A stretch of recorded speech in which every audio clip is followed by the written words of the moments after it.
A biologia da Giardia lamblia é um estudo de caso simplesmente fascinante de sobrevivência extrema. Nós estamos falando de um flagelado parasitário primitivo que, ao longo da evolução, despojou a sua própria arquitetura celular ao mínimo essencial e hoje opera com uma eficiência mecânica e bioquímica formidável. O nosso objetivo agora é desconstruir exatamente como um organismo com uma estrutura tão rudimentar consegue dominar um ambiente tão hostil quanto o trato gastrointestinal. Vamos mergulhar direto na maquinaria celular desse parasito e entender a lógica de causa e efeito que garante esse sucesso evolutivo todo. Para compreender a biologia da giardia de verdade, a gente precisa olhar para a linhagem evolutiva dela. A classificação taxonômica coloca esse parasito no supergrupo Scavata, e mais especificamente, na ordem Diplomonadida. E por que isso importa? Bom, porque pertencer a essa ordem dita diretamente a arquitetura celular única da giardia. Eles são protozoários caracterizados justamente por possuírem flagelos e serem binucleados. É essa linhagem mais primitiva que justifica a ausência de várias organelas clássicas que a gente normalmente espera encontrar em qualquer organismo eucarioto. É uma biologia inteiramente fundamentada na duplicação do que é essencial e na exclusão total do que é supérfluo. Agora, o que é quase inacreditável é a imensa diversidade genética que fica escondida sob uma aparência física perfeitamente uniforme. A taxonomia contemporânea divide a giardia em 8 agrupamentos genéticos principais, que a gente chama de assemblages, indo da letra A até a H. Mas o ponto crítico aqui é o comportamento epidemiológico. Apenas os agrupamentos A e B são zoonóticos. Isso quer dizer que só eles têm a capacidade de infectar tanto animais domésticos e silvestres quanto nós, seres humanos. E o detalhe é o seguinte: apesar de apresentarem comportamentos biológicos e escolherem hospedeiros tão diferentes, os parasitos de todos esses agrupamentos são morfologicamente idênticos quando olhamos no microscópio. Não dá para diferenciar. Vamos avançar e entender como isso se constrói fisicamente. A forma vegetativa e metabolicamente ativa do parasito é o trofozoito. Dá para notar de cara a forma piriforme que lembra uma pera, medindo ali seus 12 a 15 micrômetros de comprimento com uma simetria bilateral estrita. E claro, essa arquitetura não é acidental de jeito nenhum. O formato de gota garante um perfil hidrodinâmico absolutamente perfeito. Essa aerodinâmica líquida, digamos assim, é uma adaptação indispensável para que o trofozoito consiga navegar e se manter estável no fluxo constante de fluidos do intestino delgado, resistindo ativamente às defesas mecânicas do nosso corpo, como o próprio peristaltismo. E quando a gente analisa o interior desse trofozoito, o que se vê é um verdadeiro minimalismo genômico e estrutural.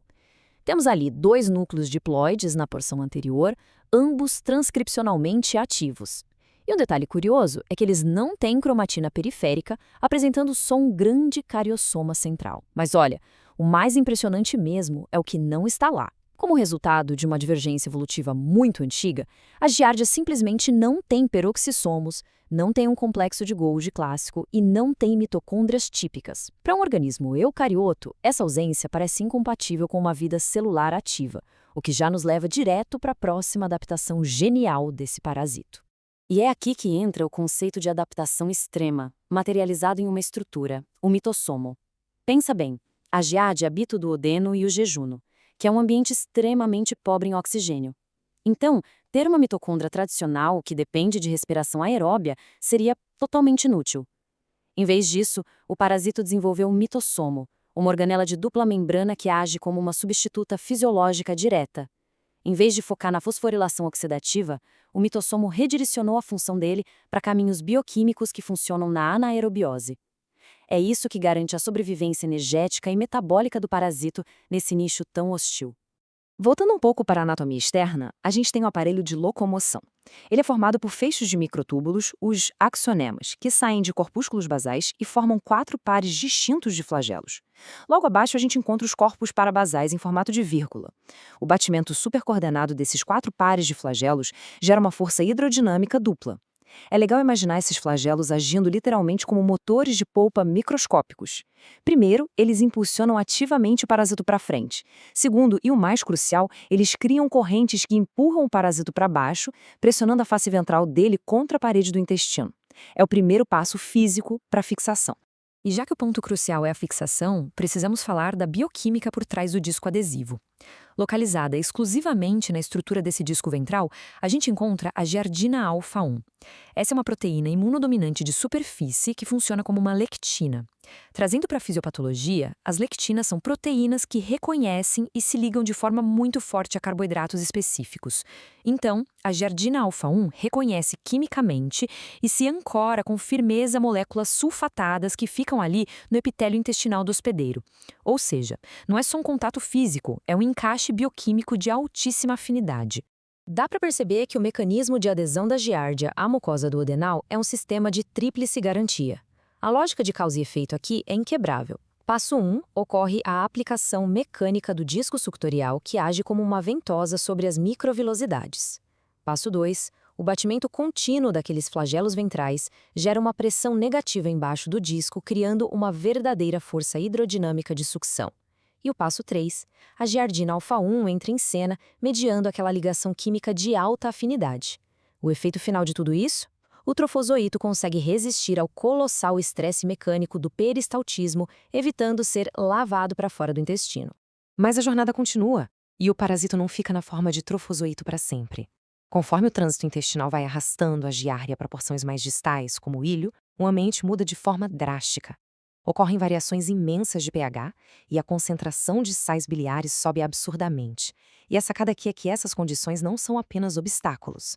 O parasito lê isso como sinais vitais. Essas alterações funcionam como gatilhos bioquímicos super rigorosos. Eles ativam imediatamente um novo programa transcripcional lá naqueles 2 núcleos, dando início ao complexo processo de encistamento, que é o que vai garantir a sobrevivência no ambiente externo. E a mudança que esse processo bioquímico acarreta é radical.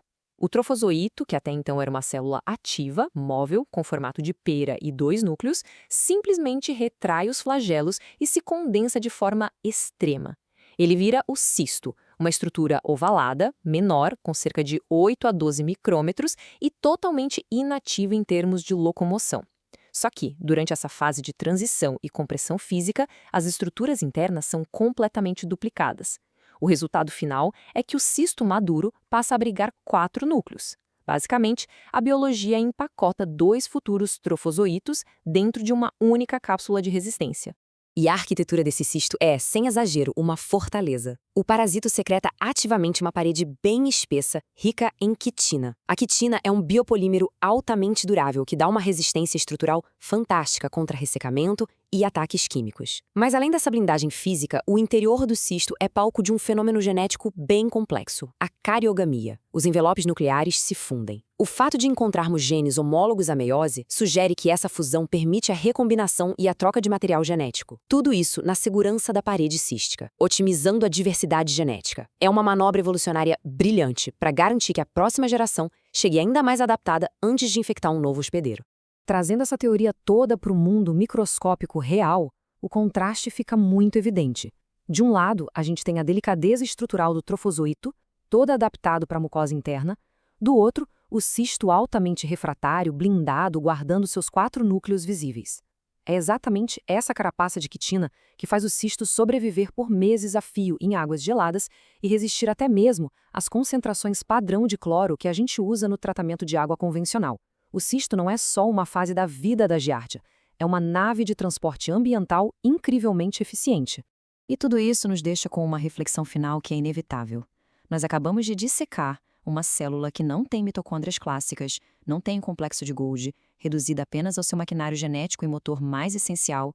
Como um eucarioto tão primitivo e tão aerodinamicamente despojado consegue manter uma taxa de sucesso patogênico e uma eficiência de transmissão tão gigantescas no mundo todo?